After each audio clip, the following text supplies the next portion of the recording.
习近平会见来访的俄罗斯总统普京，中俄宣布深化新时代全面战略协作伙伴关系，加大战略协作，拓展互利合作。站在建交75年新起点上，中俄关系如何更上层楼？斯洛伐克总理遭枪击受伤，情况稳定，但伤势严重，被指政治攻击。枪手为一名71岁男性作家。20年来欧洲最严重的政要被袭事件背后有何隐情？今晚正在播出。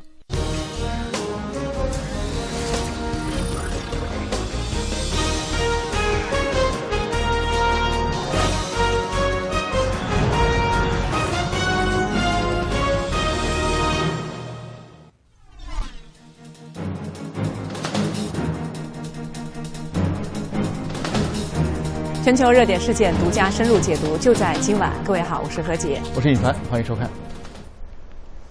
国家主席习近平16号上午在人民大会堂东门外广场举行隆重仪式，欢迎俄罗斯总统弗拉基米罗维奇·普京对我国进行国事访问。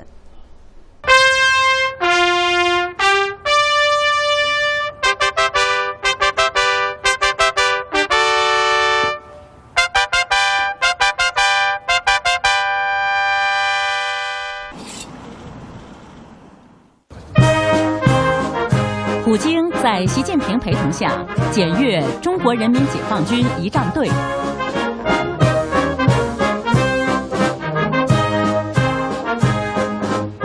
随后，军乐团进行行进吹奏表演。普京是应习近平的邀请，对我国进行国事访问的。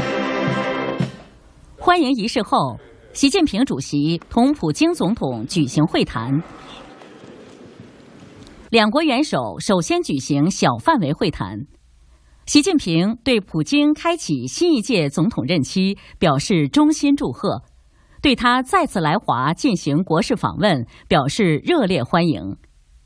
习近平指出，今年是中俄建交75周年，中俄关系75年发展历史得出的最重要结论，就是两个相邻的大国之间必须始终弘扬和平共处5项原则，相互尊重、平等互信，照顾彼此关切，真正为双方的发展振兴相互提供助力。这既是中俄两国正确相处之道，也是21世纪大国关系应该努力的方向。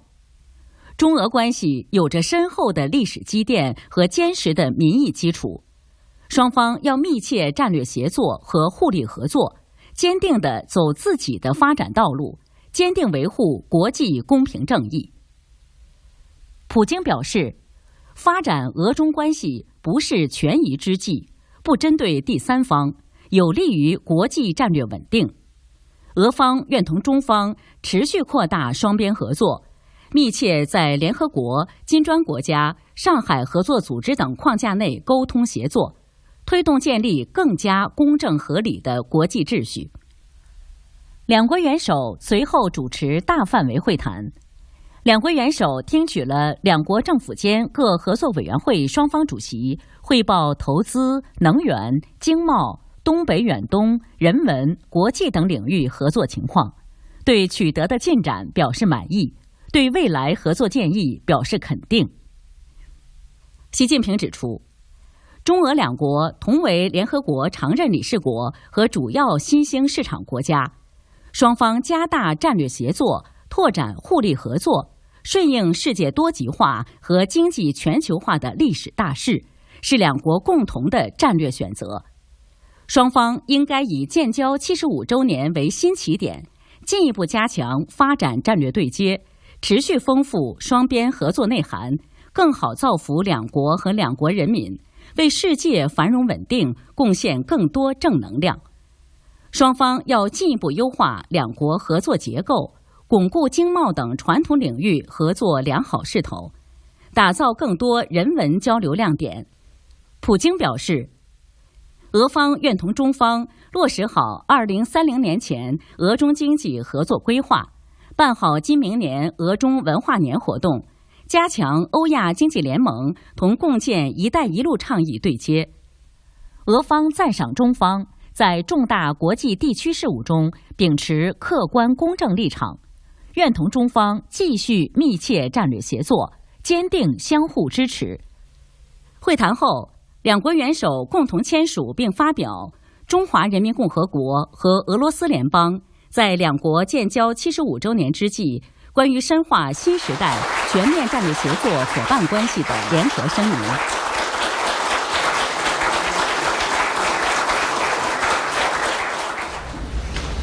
并共同见证签署经贸、自然保护、检验检疫、媒体等领域多项双边合作文件。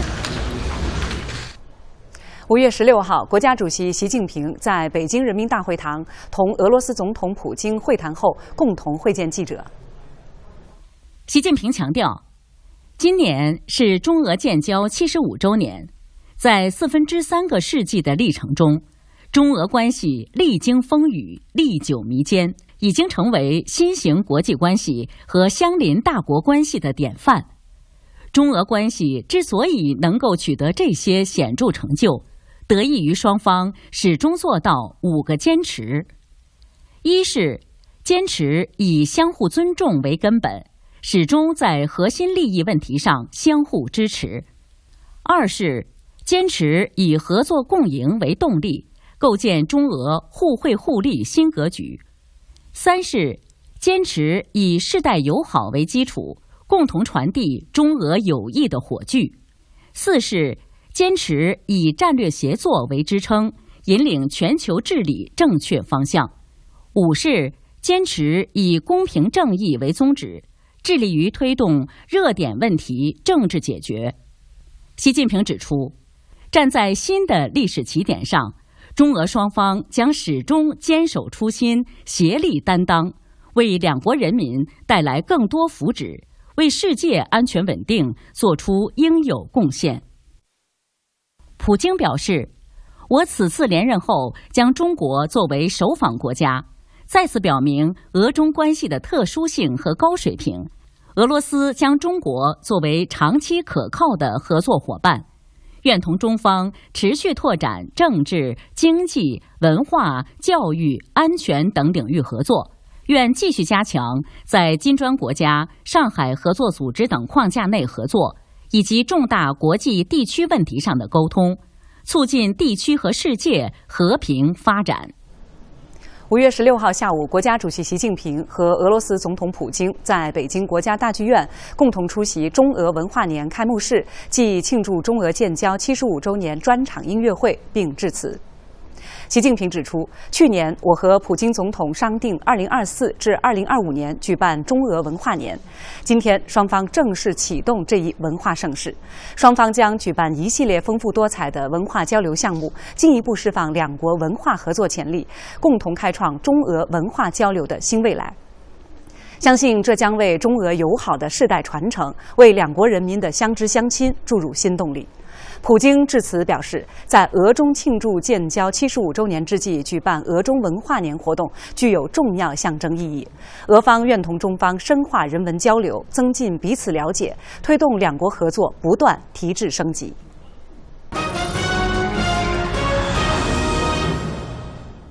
进入焦点对话，继续关注俄罗斯总统普京对我国进行国事访问。这是普京开启第5个总统任期后的第1次出访，他再一次选择中国为首访国家。2018年，普京再次就任总统后，第1次出访地也就是中国。日前，普京在接受新华社书面专访时表示，正是两国伙伴关系前所未有的高水平，让他决定选择中国作为正式就任总统后第1个出访国。值得关注的是，今年还恰逢2个关键时间点，分别是中俄建交75周年和中俄文化年。这些重要的节点为中俄共建新时代全面战略协作伙伴关系的美好未来提供了宝贵契机。У нас совпадают политические взгляды на мировую и геополитическую обстановку, а также наши экономики являются взаимодополняющими друг друга. Россия и Китай должны более тесно сотрудничать, предложить этот путь странам, которые не хотят быть зависимы от так называемого коллективного Запада.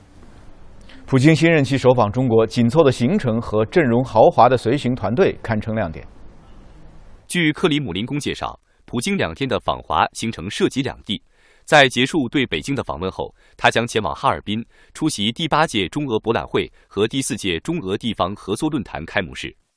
俄罗斯总统助理乌沙科夫介绍，普京还将参观哈尔滨工业大学博物馆，并与该校师生交流。普京还将向苏联红军烈士纪念碑进献花圈。另外，此次随普京访华的俄方代表团阵容堪称豪华，其中多达5名副总理，分别负责经济、社会、能源、资源开发和旅游文化等。普京新任命的国防部长别洛乌索夫、外交部长拉夫罗夫、联邦安全会议秘书绍伊古都将出席普京与中方的会晤。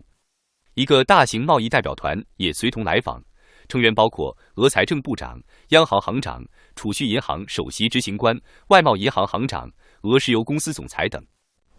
好，相关话题我们在上海演播室邀请到的是上海国际问题研究院全球治理研究所的副所长赵龙。赵龙好，我们看见5月7号普京刚刚宣誓就职，然后不到10天就来到了中国。去年习近平主席也是在当选国家主席之后的10天之内访问俄罗斯，所以这彰显了2国元首对双边关系怎样的重视和优先。那么在如此重视和优先的基础上，这个对于2国建立新时代全面战略协作伙伴关系有一种怎样的推动和基础？我想如果来用2个关键词来描述普京这次访问啊，第一个就是战略性，就是普京他在再次当选总统之后，将中国作为一个首访地，我想这是再一次确认并且延续中俄2国元首之间这种高水平、高频次的互动关系。同时也表明，就是今天的对华关系已经成为俄罗斯外交排序当中的一个优先环节。同时，我们看到今天这个2国元首发布的这个联合声明也提到了，对于中长期内的中俄2国发展做了很多的顶层设计和战略规划，而且也特别明确了一些具体的合作的优先方向。我觉得这个都是值得关注的。另外一个关键词呢，就是务实性。我们看到他这次访华的这个团组啊是非常豪华，这个层级很高。包括了6位俄罗斯的副总理，那么他一共只有10位副总理，所以半数都参加了这次的代表团。那么同时在这个大范围会谈的时候啊，我们注意到就是中俄2国的这个政府间委员会的各方的主席都对2国元首进行了汇报，这6个副总理就分别担任6个副主席。所以可以看到，现在的元首外交它不仅仅是一个战略规划，同时也在推动中俄的一些合作蓝图啊，要进入一个施工的状态，就是要取得一些具体的合作的成果清单，通过元首外交来推进。我想这是一个比较大的一个亮点。所以何洁就像赵龙说的，他元首外交不仅是战略规划，其实也推动了一些务实的合作。对，可以说元首外交它画的是蓝图，但是接下来我们要看到的就是施工图，它会转化为实景化。在元首引领之下呢，这些年来中俄双方在经贸、人文等领域的交流是多点开花，双方的务实合作再攀新高。2023年，中俄双边贸易额达到2401亿美元，提前达到2000亿美元的贸易目标。今年1到4月，中俄双边贸易额达到765.81亿美元，同比增长4.7%，增势继续延续。能源在中俄双边贸易中发挥着压舱石作用。据俄方统计，2023年俄能源原材料出口占对华出口总额的70%，俄罗斯已成为中国第1大能源进口来源国。中俄农业合作也具有天然互利互补优势。2023年前11个月，俄罗斯对华粮食供应量按价值计算，同比增长58%。汽车产业则是中俄贸易的新亮点。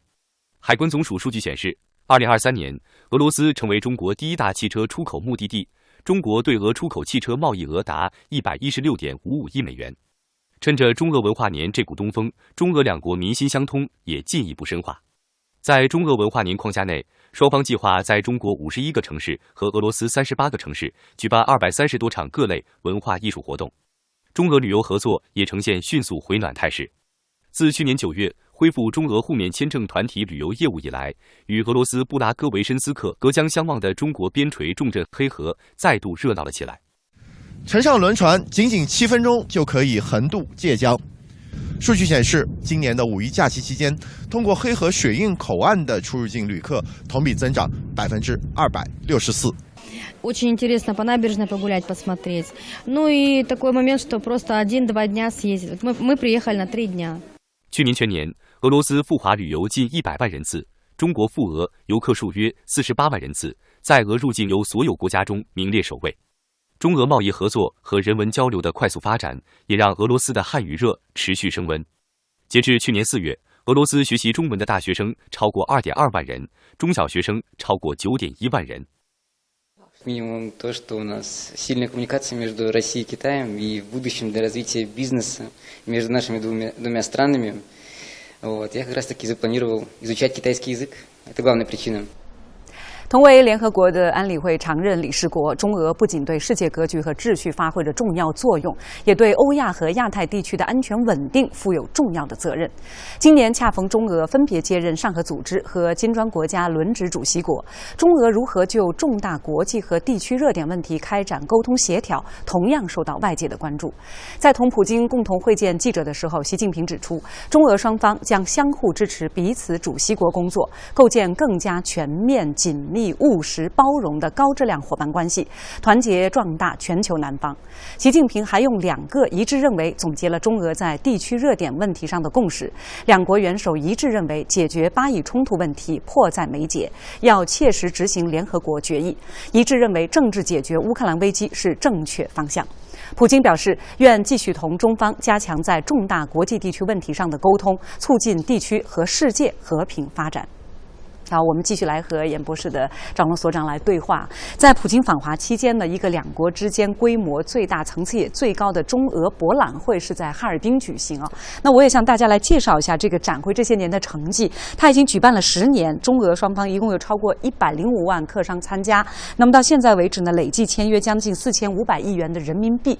所以也想听一下您的观察，您觉得在这样的一个平台上，在双方更加紧密的经贸合作方面，它还能有什么样的作为？另外，两国的这个经贸合作提质升级还有什么样的潜力？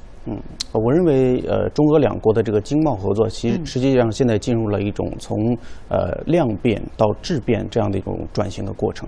因为去年我们知道，虽然外部环境非常的复杂，但是中俄两国的这个贸易额实现了一种创纪录的突破，超过了2400亿美元，所以这是一个很巨大的成就。但在这个巨大成就背后呢，我们也要看到，就是未来的合作恐怕要更讲究如何我们的贸易会去适应外部环境的变化，如何呢去解决一些贸易当中的一些痛点和难点。所以未来我想，除了传统的我们大家比较熟知的能源、矿产、粮食这些大宗商品之外，如何探索战略性的新兴产业，特别是非资源类的合作，这个很重要。所以其实在今年的联合声明当中，我们也看到有一些具体的领域已经提到了，包括一些服务业、跨境电商，包括绿色产业、医疗卫生等等。我想这些都是非常值得期待的一些领域。特别还有一个值得注意，就是现在民营企业和中小企业也在发挥一定的作用。我想如何发挥这一类主体的作用，恐怕是未来中俄经贸合作需要关注的一点。对，就像您刚才说的，在元首外交的引领之下，双方之间更为紧密、更为广泛的经贸合作一定会逐渐的铺开展开。那刚才我们报道当中也说到，中俄两国都是联合国安理会的常任理事国，同时您看今年啊，双方都分别要担任这个上合组织以及金砖国家轮值主席国。然后也想请您做一个观察，就中俄双方在整个国际的地区的热点问题上的政治解决方面，我们还可以起到怎样的推动作用？我想，如果我们看整个的我们叫的这个中俄战略协作啊，其实有2个面向。第一个就是要服务于两国人民的福祉，另外一个很重要的就是要维护世界的这个和平与稳定。所以在国际的重大多边和国际事务上啊进行协调，这本身就是中俄战略协作的一个重要的一部分。那么你也提到了，就是今年两国恰逢都要担任重要的多边机制的主席国，对，所以我想呢，这个方面肯定会在这次的访问当中，两国会有一个事先的对表，也就是说，在各自不同的关切的这个方面，然后以及重要的议程方面，两国能不能先达成一种共识，然后呢，再在这种多边的机制当中，我们把它做一个共同的倡议或者是一种方案提出去，我觉得这个很重要。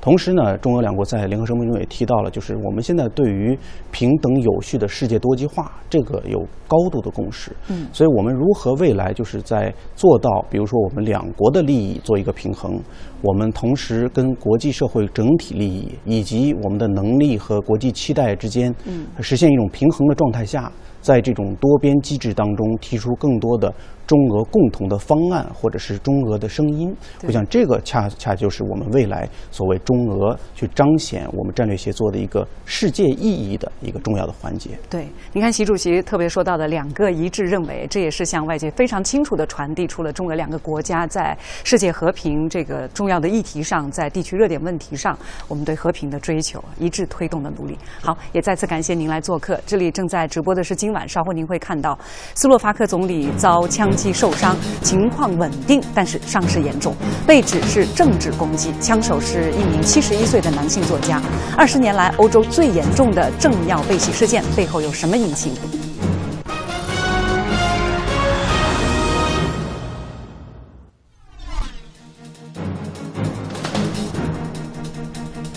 好，接下来我们把视线转向斯洛伐克。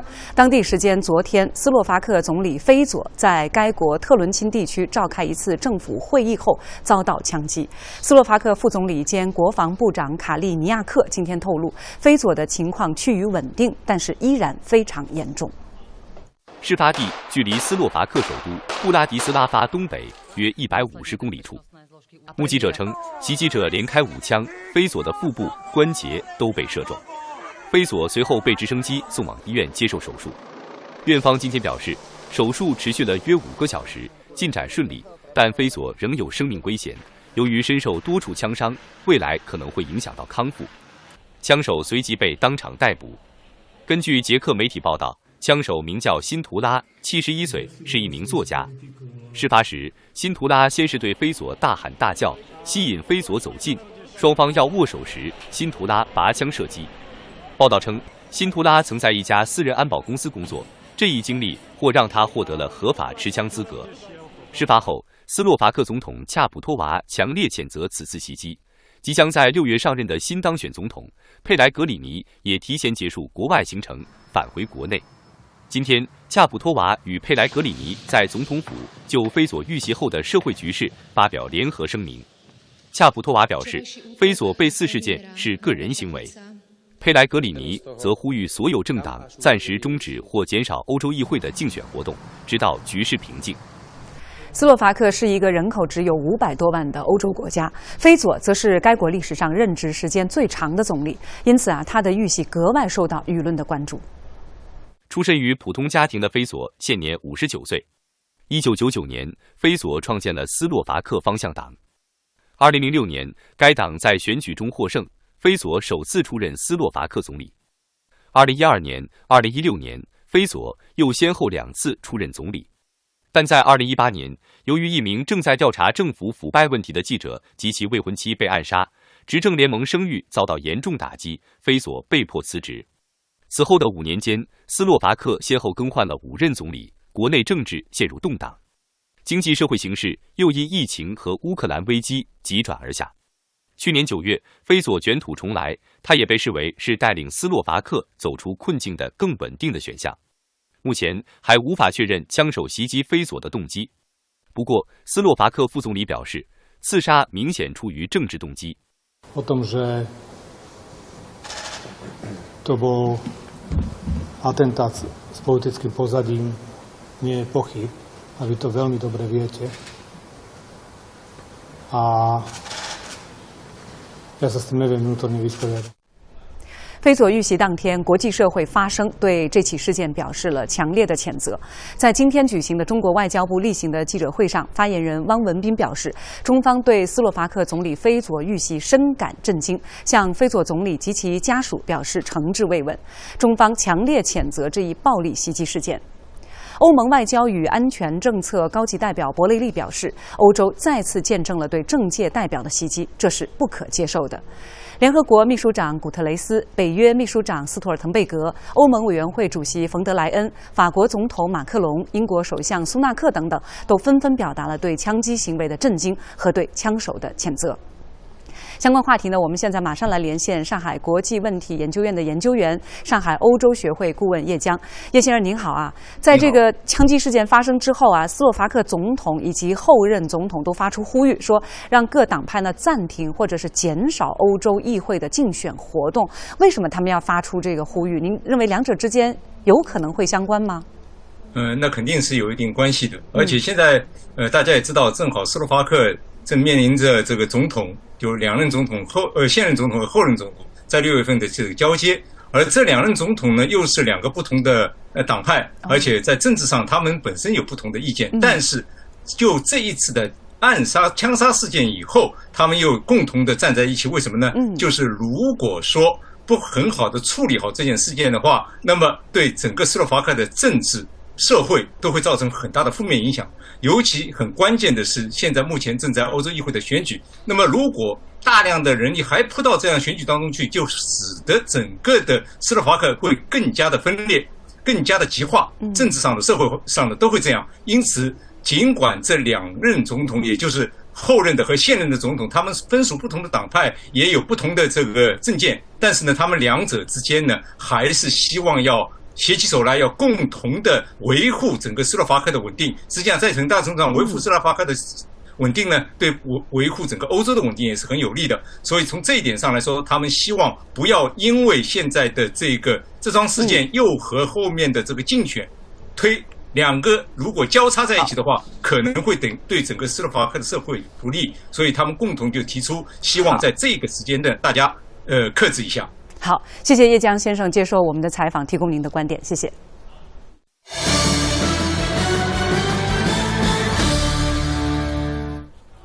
外资如何看待中国市场？他们同中国消费群体如何链接？对于中国的高水平开放，他们投出的信任票又从何而来？从今天开始，上海文广国际传播中心将在东方卫视和看看新闻网推出高端访谈世界会客厅系列报道，邀请全球顶尖企业的决策者和掌舵人，围绕投资中国、机遇在华主题，分享他们的中国故事。首期节目，我们将对话全球著名换热器和冷却器制造商阿法拉法集团总裁汤姆·埃里克森，看这家百年企业如何助力中国可持续发展，践行在中国为中国的理念。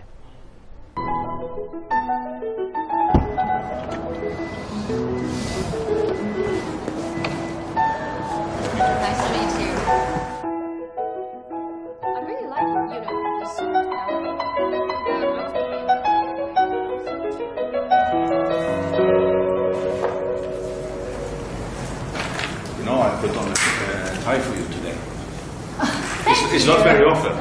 Tom, it's great to have you with us. Well, I heard you just arrived in China? Arrived Sunday evening to Qingdao and then moved on to Shanghai. Do you also have business over there in Qingdao? We have actually our world's biggest manufacturing unit in Qingdao. We do, among other things, very advanced boiler solutions for the marine industry and other things. So it's a huge setup for us in Qingdao specifically. Well, so tell us more about Alfa Laval, because it's not like some other retail companies that everybody knows. Yeah, we are not known to the end consumer normally, but all the products the consumers use are touching our equipment normally. We are basically in the business of bringing sustainable solutions to our customers in the food industry, in the energy sector, and in the marine industry. So we have a number of important technologies to help energy efficiency and energy transitions and reduce water consumptions and things like that. We know that this year marks the 40th anniversary here for Alfa Laval in China. But how old is the company? Well, we spent 100 years practicing before we made it to China. Let's say back 40 years ago, what was the first production you're selling here in Beijing? The first was only an office-related thing. Then we established our production in Yanjing and Kunshan, and eventually in Qingdao. For all those 40 years, I can say that Alfa Laval actually witnessed how rapidly China has developed.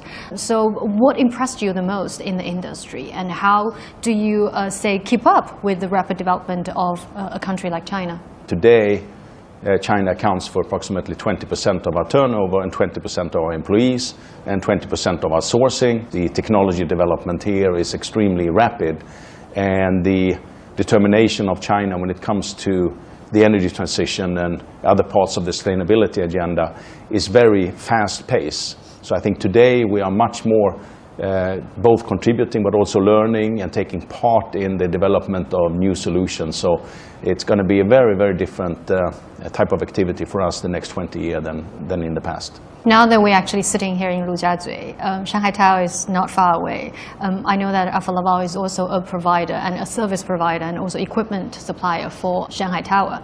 Yeah. So what sort of equipments did you supply to Shanghai Tower?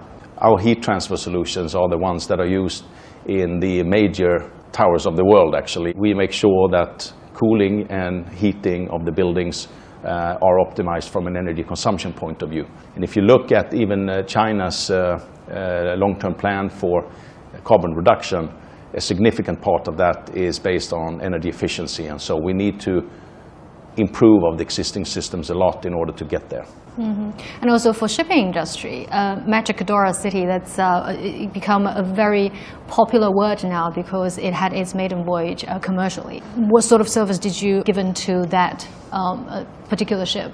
In general, our business in the marine sector is being part of the decarbonization journey. So we're working with the full toolbox for being able to eliminate the exhaust side of the cruise industry, but of course in all of the rest of the global merchant fleet as well. Not long ago, the King of Sweden and French President actually visited Alfa Laval's headquarters. Yes. Tell us more about that, and also worldwide, when the whole world is trying to reach net zero, how do you keep your technology up and also align your technology with all your different branches all over the world, including China? One of the reasons of many was the development between France and Sweden in the nuclear sector. And we have since long been responsible for reactor cooling in all of the French nuclear industry and the global nuclear industry for decades. And so in almost every area, electrification, in hydrogen, in carbon capture, we need infrastructure solutions as a whole. And there is no individual company that can carry it. So what we can do as Alfa Laval is we can provide important technology solutions on those issues, but we also need to link it into government programs and public sector programs that are giving a pace and a penetration of these new technologies. And for that reason, I think the development in China is going to be very relevant and probably in the front line of this type of development.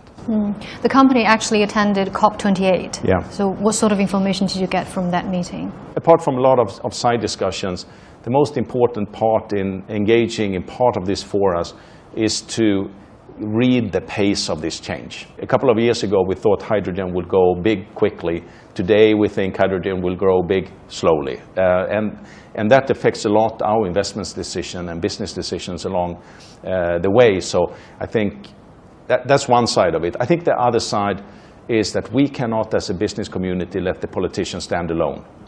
We need to be in partnership in this, and I think they need to feel their ambitions and their targets in China as well as in other countries, that there is a business community that takes that for real. It's better for us as a business to drive it than to be regulated. And back here to China, China is trying everything we can to achieve peak carbon emissions by 2030 and also carbon neutrality by 2060. Yeah. So what, say, contributions do you think your company can provide to China? I would first say that I think China will also contribute to us in the sense that China has a way to put muscles behind their 5-year and 10-year and long-term planning, and it provides a certain certainty on how to go forward, and that's a helpful thing for us as we plan for technology and investments and so forth here in China. So I think that's a very good starting point for us. Then it so happens, partly by planning, but maybe also a bit of luck, that whether you do hydrogen or whether you do carbon capture or whether you produce e-fuels or biofuels, our equipment is needed in all of that, or our type of technology is needed in all of that. So we certainly hope to be close, to be engaged, to learn from, but also to contribute to how technically most things can be done, but to have them done economically sustainable, efficiently enough. That's the difficulty in this transition, and that's, I think, maybe where we can help a little bit, be a small tool in the toolbox also for China in this transition. For all those 40 years that Alfa Laval based here in China, say, have you ever done some wrong decisions? Has something really gone wrong that you think your expectations for the industry here in China need to be changed accordingly? I think we were a little bit late in building, the know-how part here in China. And as this market now is such a big part of what we do, and we do believe that being close to customers is very important in order to drive technology, we were a little bit slow on that side. I think now with test centers and engineering hubs, it's different. I think we are much more balanced, but we still have a little bit a way to go there. So what is your expectation for China for the next, say, 3 to 5 years? I think China, of course, will continue to grow and develop, but maybe on a bit more of a mature level, that the way we've seen the Western world go earlier. So we remain to see China as a long-term growth market for us, and we expect to see more of technological leadership and interaction with China compared to the way it was historically. Along all those years that the company has also developed rapidly here in China, from something office-related to a huge clean energy and efficient equipments that you supplied to all those very major and landmark projects here in China. It was a great honor for me to talk to you today, and hopefully I'll see you again sometime 3 and 5 years later, and to have a conversation again to see how the company has gone here in China then. I'm looking forward to that. Thank you, Tom. Thank you.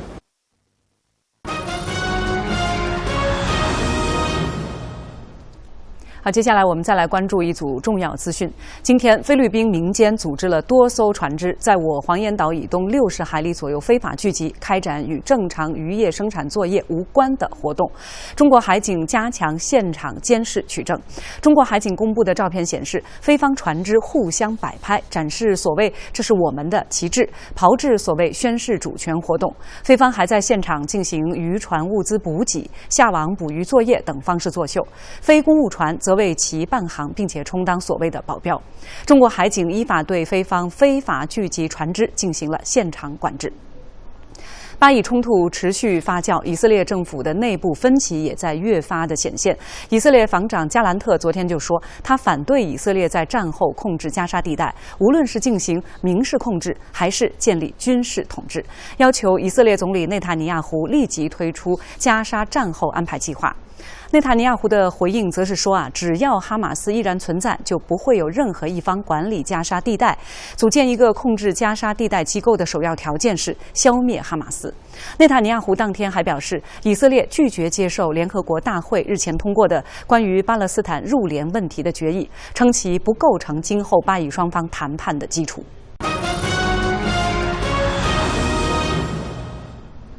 好，以上就是今晚的全部内容。感谢您的收看，祝您晚安，再见。再见。